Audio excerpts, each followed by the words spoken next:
Hi guys, welcome back to another episode of Subjectively Speaking, the show where we talk about art and design through a subjective lens. Today, we're going to talk about how to develop your own artistic style. Everything we'll be talking about today comes from my personal experience as an artist, so of course that makes this all very subjective.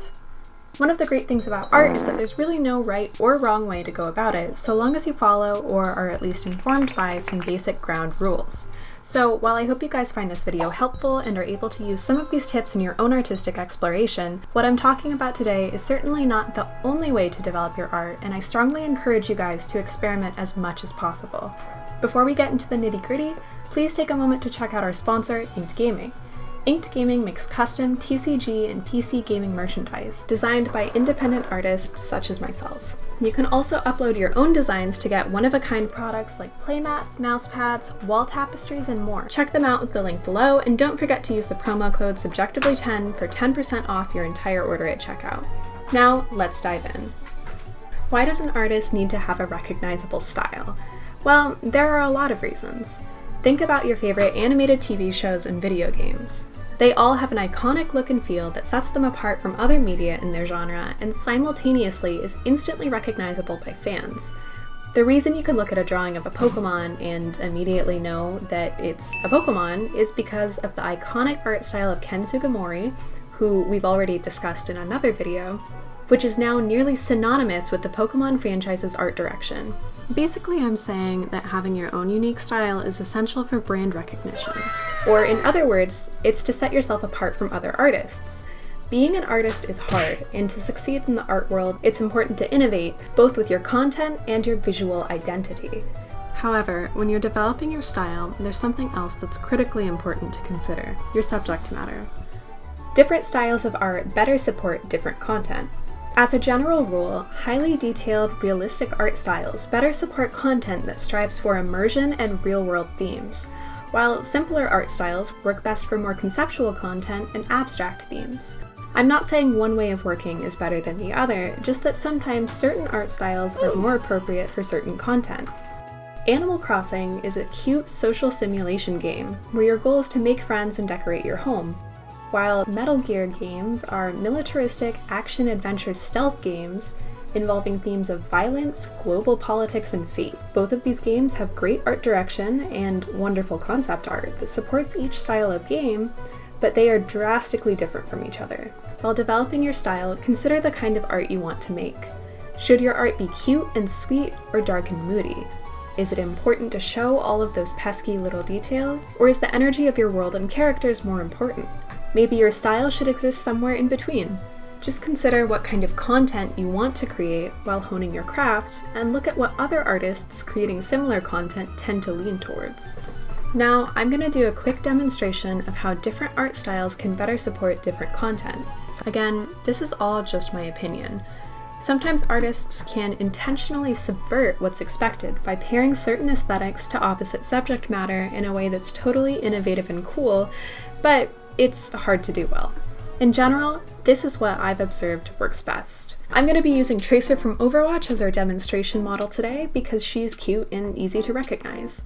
Also, Overwatch has great art direction. It's semi-realistic, but still colorful and a little fantastical, so it isn't stuck developing characters or game modes bound by what's plausible in the real world. It's perfect for a character-based sci-fi shooter. The first demonstration I'm going to show you is a lined drawing style. Drawing with simple line art is great for art that needs to be developed quickly, which is why anime frames look like this instead of like paintings. You can add as little or as much detail as you want while working with line, but to work quickly, it's best to reduce the level of detail. Reducing details like this is a kind of artistic abstraction. Actually, working with line art at all is a kind of abstraction. Instead of using planes of light to show where one shape begins and ends, as you would in painting or would observe in the real world, shapes and details are described by hard lines. This specific difference in visual depiction is really the root difference between drawing and painting. Working with line art is great for showing visual information quickly in a minimalist manner, or alternatively showing a lot of detail without having to invest time in tiresome rendering. Drawing line art also allows the artist to rely on a lot of existing visual motifs, such as the abstraction of facial features and using line weight to denote action or emphasize certain parts of your artwork. If you take a look at Sailor Moon's face, for example, she doesn't really look like a real-life human. Her nose, mouth, and eyebrows are all just lines, and her eyes are massive, tall, and circular. If a real person had these features, it would be horrifying. However, we, the audience, can still tell that in her world, she's a normal human with a normal human face, because this kind of stylized abstraction of human features is a recurring motif among a large number of artists that's easy to recognize. Working with line art opens up a lot of possibilities for using lines as motifs. Some artists, like Tradd Moore, capture incredible energy with their expressive, explosive ink work.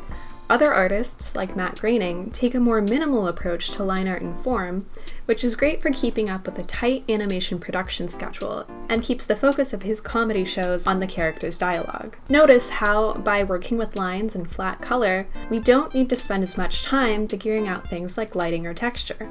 It's also nice to work with line art digitally, since using separate layers makes editing mistakes super easy and convenient. When working in a painterly style, messing up usually means repainting whole areas of your artwork. Working this way, we can even add simple shading as an afterthought without planning beforehand, something that's not nearly as easy when working in a more painterly style. In general, line art heavy styles are great for animation and comics. It's also great for concept art, especially for brainstorming multiple ideas quickly. Next up, we're going to try working in a more painterly style. Painterly art is great for describing a lot of information using a wide variety of artistic tools. When painting, artists have to rely on value, contrast, and luminosity to describe form. Some artists still begin their painting process with lined underdrawings, but these disappear by the time the painting is done. Working in a painterly manner often lends itself to realistic artwork, since it eschews inking for more dedicated rendering. However, it doesn't have to be that way. Painterly work is also great for expressing visual information through texture. In real-life oil painting, artists have been using the quality of their brushstrokes to great effect for centuries.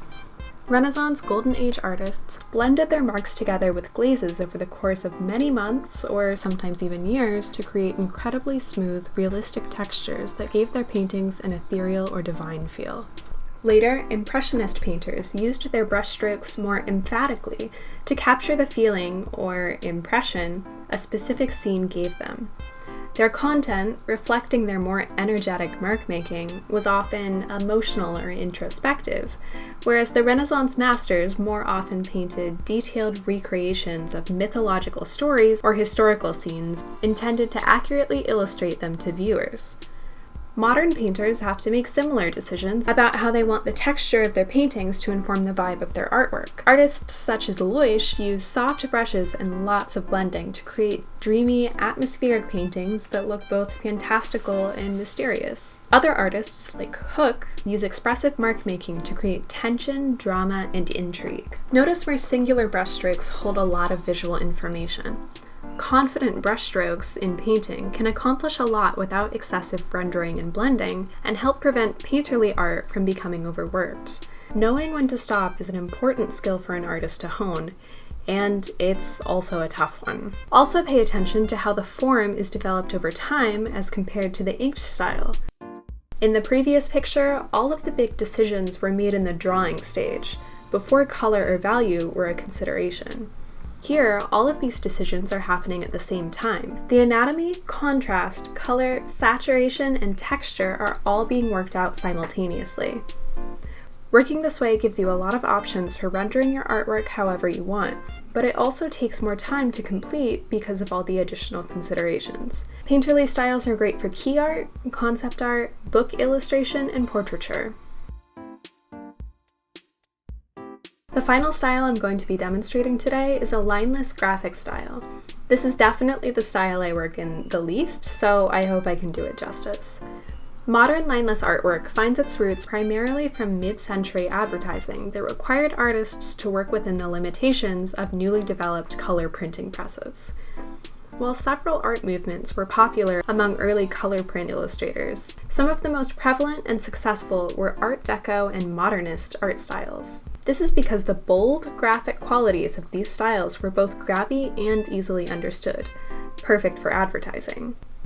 Working this way requires the artist to abstract and simplify, reducing their subject matter to symbols that are easily understood. However, I'm definitely not saying that working this way is easy. It takes skill to know which elements of a piece to reduce and which to emphasize. Graphic art requires the artist to consider a visual hierarchy, much like a graphic designer would when organizing text. What is the most important element of your subject? What's the least important? What should be noticed but not noticed first? It's important when working this way to be able to guide the viewer's gaze quickly and effectively. Usually, you'll also be working with a reduced palette, so colors must also be chosen carefully. Graphic and lineless styles are great for abstraction. Anatomy and accuracy to real life is less important when working this way, so long as your artwork is still informed by it. Indulging in abstraction like this also gives you a lot of freedom to think outside the box to create fun compositions, unique characters, and illustrate complex topics simply. Graphic styles like this are perfect for editorial work, advertising, and animation. Now, even though these demonstrations only cover these 3 broad categories, that doesn't mean your work needs to fit neatly into one of these boxes. Many styles exist somewhere in between what I've just shown you. There can also be a lot of overlap, and artists often work in multiple different styles while still retaining their unique voice. More important than technical consistency is the consistency of your personal point of view. So how do you take all of this information and incorporate it into your own work? Well, here's the secret. It takes lots and lots of borrowing. All artists are influenced by other artists, and it's good to find inspiration from your peers. However, it's important to be able to borrow without stealing. Plagiarism, direct copying, or tracing will not help you to become a better artist or develop higher concepts. On the other hand, it's good practice to take inspiration from other artists or media that you enjoy. The key to doing this well is identifying what specific thing it is that you enjoy about another artist's work and combining that with a bunch of other specific things and developing everything together so that your artwork is still authentically you. Having your own style is all about your visual identity, remember? So anyway, I hope you guys found this useful. Take everything you've learned here and practice, practice, practice. The best way to improve is to constantly be doing. Over time, you'll notice your artistic voice naturally becoming stronger as you continue to create new work. On that note, don't wait to create content until you've developed your perfect style. This journey lasts a lifetime, and waiting to start projects until you feel ready is counterintuitive to your development as an artist. Thank you guys for watching. Don't forget to like, comment, and subscribe, and let me know if you'd like to see more videos like this one. Bye!